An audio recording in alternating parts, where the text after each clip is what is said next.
प्रिय दर्शकों नमस्कार। हमारे YouTube चैनल गीता ज्ञान पर आप सभी लोगों का एक बार फिर से स्वागत है। दोस्तों, एक बार माता लक्ष्मी जी ने श्री हरि भगवान विष्णु जी से पूछा कि स्वामी, मनुष्य में स्वर्ग जाने का सबसे बड़ा अधिकारी कौन होता है। माता लक्ष्मी जी की बात मुस्कुराते हुए भगवान श्री हरि विष्णु कहते हैं, हे देवी लक्ष्मी, आज आपने जो प्रश्न किए हैं वह समस्त मानव जाति के कल्याण हेतु अत्यंत महत्वपूर्ण है। आपने बहुत अच्छा प्रश्न किया है। मैं आपको एक कथा सुनाता हूँ जिसे ध्यान से सुनिए। एक समय की बात है जब धरती लोक पर 5 व्यक्तियों की अचानक ही मृत्यु एक साथ होती है। वे सभी लोग विचारों में अलग अलग और अलग अलग प्रदेश के रहने वाले थे। केवल संजोग से ही दिन उन चारों का अंत एक ही समय पर हो गया था। एक ही समय पर यम के दूत उन चारों को लेने के लिए आए थे। मरने वालों में एक तो किसी प्रदेश का राजा था, दूसरा बड़ा धनी व्यापारी था, तीसरा एक पूजा पाठ करने वाला ब्राह्मण था, चौथा एक किसी राज्य का सिपाही था और पांचवी एक वैश्या थी। पांचों की आत्माओं को लेकर यमदूत मृत्यु के देवता धर्मराज की सभा में पहुंचे और वे सभी पांचों उनके सम्मुख जाकर खड़े हो गए। तब वे सोच रहे थे कि कौन स्वर्ग में जाएगा तथा कौन नरक में जाएगा और अनंत कष्टदायक यातनाएं को भुगतेगा। मित्रों, यमराज अपने आसन पर विराजित नहीं हुए कि उससे पहले ही पांचों आपस में बातचीत करते हुए स्वयं को ही स्वर्ग का मिलना चाहिए यह कहने लगे। सबसे पहले राजा कहने लगा, देखो, मुझे धर्मराज पक्का स्वर्ग में ही भेज देंगे, क्योंकि मैं एक विश्वविख्यात राजा हूँ। मैंने अपने अनेक सत्कर्मों से धरती लोक पर अपना खूब नाम कमाया है। चारों तरफ लोग मेरे अच्छे द्वार से खाली हाथ नहीं गया। जो भी आया मैंने उसे इतना दिया कि वह जीवन भर मेरा नाम नहीं भूल पाएगा। हर तरफ मेरे नाम का गान हो रहा है। मेरे द्वारा लुटाए गए दान से लाखों लोगों को खाने को अन्न मिला, रहने को आश्रय मिला। इसलिए मेरे कर्मों को देखते हुए धर्मराज मुझे पक्का ही स्वर्ग में भेजेंगे। तब राजा की बात सुनकर वह धनी व्यापारी कहने लगा, हे भाई, मैंने तो पृथ्वी पर रहकर खूब धन कमाया और उसे धन से मैंने लाखों लोगों की सहायता की है। मैंने अपनी कमाई का 10वां हिस्सा सदैव दीन दुखियों की सहायता में उपयोग किया है। मेरे शुभ कर्मों को देखते हुए धर्मराज मुझे ही स्वर्ग में भेजेंगे। तभी अचानक से बीच में ही ब्राह्मण देव बोल पड़े, यह बात मैं पहले से ही जानता हूँ। अरे भाई, क्यों फिजूल की बातें कर रहे हो? स्वर्ग में जाना कोई आसान काम नहीं है। स्वर्ग में जाने के लिए दान धर्म के साथ साथ पूजा पाठ करना ही पड़ता है। इसलिए स्वर्ग में प्रण तो मैं ही करूंगा, क्योंकि मैंने भगवान का खूब जब तब पूजा पाठ किया है। पूरा जीवन मेरा पूजा आराधना में बीता है। मेरे शुभ कर्मों के कारण मुझे ही धर्मराज स्वर्ग का दरवाजा खोलेंगे। यह बात मैं अच्छी तरह से जानता हूँ। जब इस प्रकार तीनों ने अपने कार्यों का गुणगान किया, तबस्वी लोग उस सिपाही की ओर देखते हैं कि तभी वह कहता है, देखो जी, आप सभी ने कई ज्यादा पुण्य कर्म तथा दान धर्म भी किए हैं, किंतु इन सभी के ऊपर एक ही कर्तव्य है। स्वयं के प्रदेश की रक्षा करने वाला सैनिक जब वीर गति को प्राप्त होता है, तब उसे निश्चित रूप से स्वर्ग की ही प्राप्ति हो जाती है। संसार का सबसे पुण्य का कर्म यही है, अपने राष्ट्र के लिए प्राण दान देना। जब इन सभी की पुण्य की बातों को सुनकर वह बेचारी अबला स्त्री, जो कि वैश्या थी, बिल्कुल चुप रही और मन ही मन सोचने लगी कि शायद मेरे पूर्व जन्म के कुछ पाप कर्मों के कारण ही मुझे एक स्त्री होकर भी किसी की पत्नी, बेटी या माँ बनने का सौभाग्य नहीं मिला। मैंने तो मृत्यु से पूर्व भी यातनाएं भोगी है। अगर मुझे नरक में भी डाल दिया जाए तो भी कोई फर्क नहीं पड़ेगा। मैंने कोई अच्छा काम किया ही नहीं है तथा पूरा जीवन कई पुरुषों के साथ संबंध बनाए थे। वह अबला स्त्री उन सब की बातों को चुपचाप नीचे नजरें झुकाए खड़ी सुनती रही और वे चारों बड़े ही गर्व से अपनी अपनी प्रशंसा में झूठे थे। मित्रों, तभी धर्मराज अपने साथी चित्रगुप्त के साथ दरबार में पधार हैं। चित्रगुप्त के हाथों में एक मोटी सी एक सुवर्ण पन्नों की पुस्तक थी, जिसमें समस्त प्राणियों के कर्मों का लेखा जोखा लिखा था। धर्मराज अपने आसन पर विराजमान होते हैं। उसके बाद चित्रगुप्त ने राजा को अपने पास बुलाया और उससे पूछने लगे कि बताओ, तुम तो धरती पर बड़े ही प्रख्यात राजा थे, तुमने अपने जीवन में कौन कौन से शुभ कर्म किए हैं तथा कितने लोगों को दुख दिया है, कितने लोगों का भला किया है। मैं अपनी किताब में देखकर यह फैसला करूंगा कि आप स्वर्ग में जाने के अधिकारी हैं या नहीं। तब बड़े ही गर्व के साथ राजा अपने कर्मों को बताते हैं।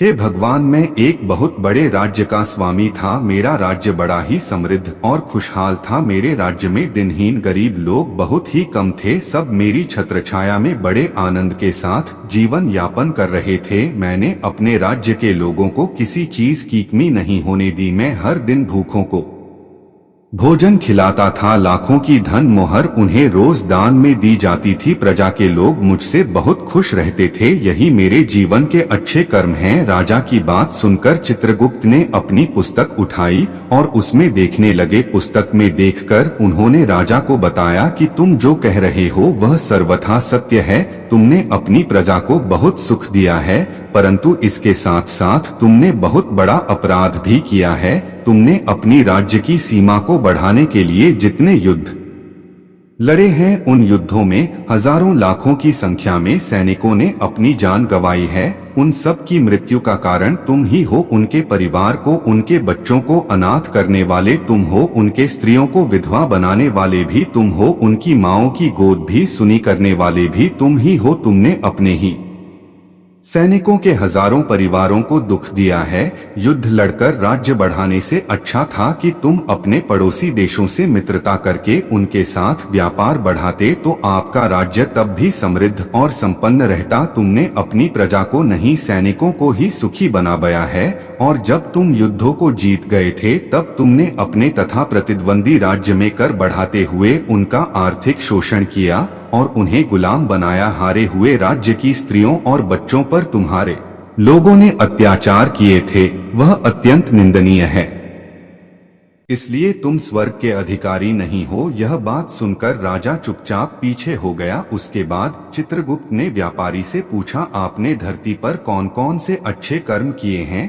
तब व्यापारी कहता है, हे भगवान, मैंने धरती पर जितना धन कमाया उसका 10वां भाग अच्छे कार्यों में लगाया था। लाखों लोगों को भोजन कराया, कई आश्रमों को दान दिया है, कई बेघर लोगों को अपने धन से भर दिया है, कई शहरों में मंदिरों का निर्माण कराया है, कई जगह पर धर्मशालाएं बनवाई हैं, प्रत्येक तीर्थ में भंडारे करवाए हैं। यही मेरे जीवन के अच्छे कर्म हैं। व्यापारी की बात सुनने के बाद चित्रगुप्त ने अपनी पुस्तक खोली जिसमें उसके जीवन के सारे अच्छे बुरे कर्म लिखे हुए थे। तब चित्रगुप्त ने बताया कि देखो, तुम जो कहते हो वह सत्य है। तुमने धरती पर खूब दान धर्म किया है, पर तुम्हारा पाप यह है कि तुमने धरती पर जो दान धर्म किया है वह तुमने उस पैसों से किया है जिसको कमाने के लिए तुमने बहुत झूठ बोला है, बहुत ठगी की है, कई चीजों में मिलावट करके बेचा है, नकली चीजों को असली के दामों में बेचा था, कितने व्यापारियों को रास्ते से हटाया है।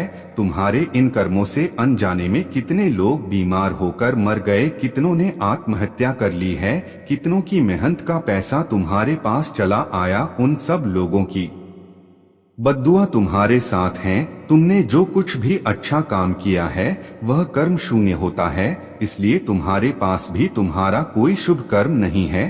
तुम स्वर्ग में जाने के अधिकारी कदापि नहीं हो। चित्रगुप्त की बात सुनकर व्यापारी भी बड़ा उदास होकर पीछे हो गया। उसके बाद पंडित जी को आगे बुलाया और पूछने लगे, तुमने अपने जीवन में कौन से अच्छे कर्म किए हैं? तब पंडित जी कहते हैं, हे भगवान, मेरा पुण्य यह है कि मैंने हजारों लोगों को ज्ञान दिया है, हजारों यज्ञों के अनुष्ठान को संपन्न कराया है, दिन रात मैंने ईश्वर का जप तप किया है, हजारों कन्याओं का विवाह कराया है, लाखों पिंड दान श्राद्ध कराए हैं, अनेकों के घरों में पूजा पाठ कराया है, अनगिनत लोगों को मार्गदर्शन किया है। इससे ज्यादा शुभ कर्म और क्या हो सकता है?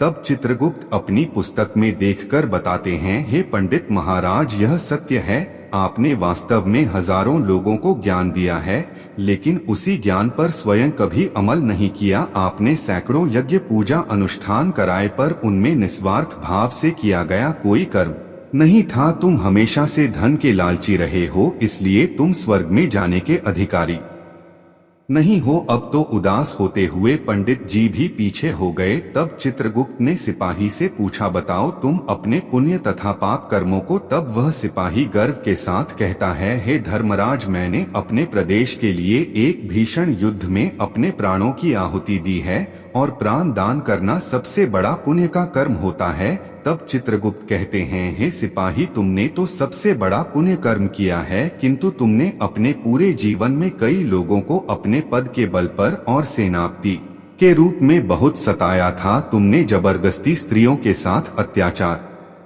किए थे। तुमने अपने कार्य को करते समय केवल स्वयं के लालच वश इच्छाओं को पूर्ण किया था, और जब तुम युद्ध में गए थे तब भी तुमने अपने राजा से गद्दारी करते हुए प्रतिद्वंदी राजा से हाथ मिलाया, जिस कारण से गुप्तचरों ने तुम्हें धोखे से मरवाया था। इसीलिए तुम्हें तो नरक में ही जाना पड़ेगा। ऐसे सुनकर वहां सभी लोगों के पैरों के नीचे से जमीन ही सरक गई। वे सभी चारों यमराज के इस न्याय से अत्यंत घबरा उठे। मित्रों, अब बची थी केवल वह वैश्य स्त्री। यह देखकर वह बड़ी ही हैरान थी कि अब तक वह जिनको इतना महान समझ रही थी, उनमें से कोई भी स्वर्ग का अधिकारी नहीं रहा है, तो मैं कैसे स्वर्ग में जा सकती हूँ। मुझे तो स्वर्ग की कल्पना भी नहीं करनी चाहिए, क्योंकि मैंने तो कभी पूजा पाठ जप तप या दान नहीं किया था, या किसी को पुण्य करने हेतु प्रभी नहीं किया था। उल्टा धन की चाहत में अनेकों लोगों के साथ संबंध बनाए थे। वह वैश्या यह सब बातें सोच ही रही थी।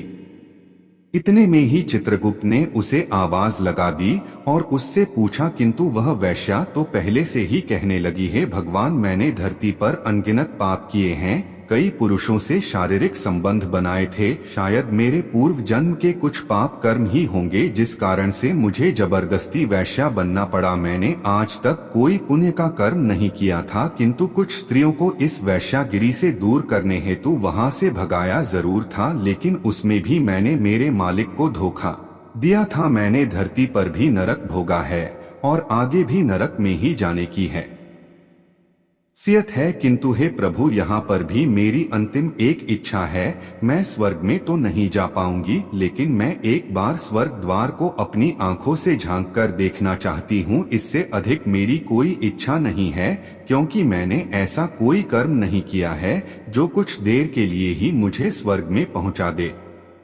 वैश्यागिरी के बाद लोगों की सेवा के लिए मेरे पास समय नहीं बच पाता था। मुझे तो मंदिर में जाने का भी अवसर नहीं मिला। तब वैश्या की बात सुनकर चित्रगुप्त ने अपनी पुस्तक में देखकर पूछा, हे स्त्री, तुम ध्यान से देखकर बताओ, मन से चित्त हो सोचकर बताओ कि तुमने कभी तो कोई शुभ कर्म किया होगा। तब वैश्या अपने पूरे जीवन के घटनाक्रम को याद करती है।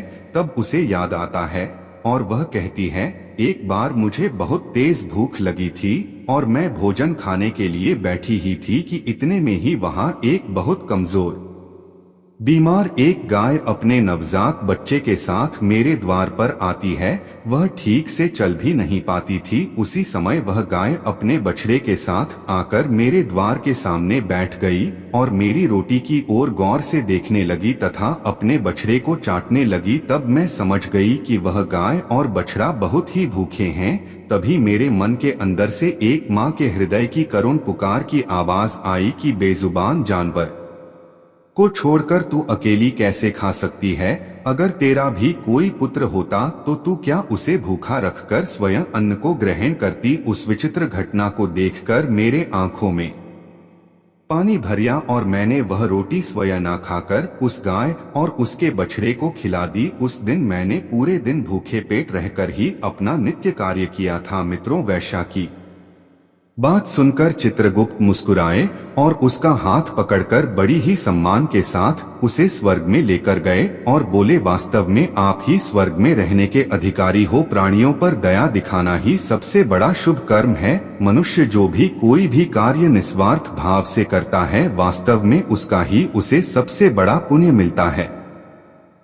मित्रों, यह कहानी आपको कैसी लगी? अगर यह वीडियो आपको अच्छी लगी हो तो वीडियो को लाइक शेयर कमेंट करना ना भूले और हमारे चैनल पर नए हैं तो चैनल को सब्सक्राइब जरूर करें। धन्यवाद।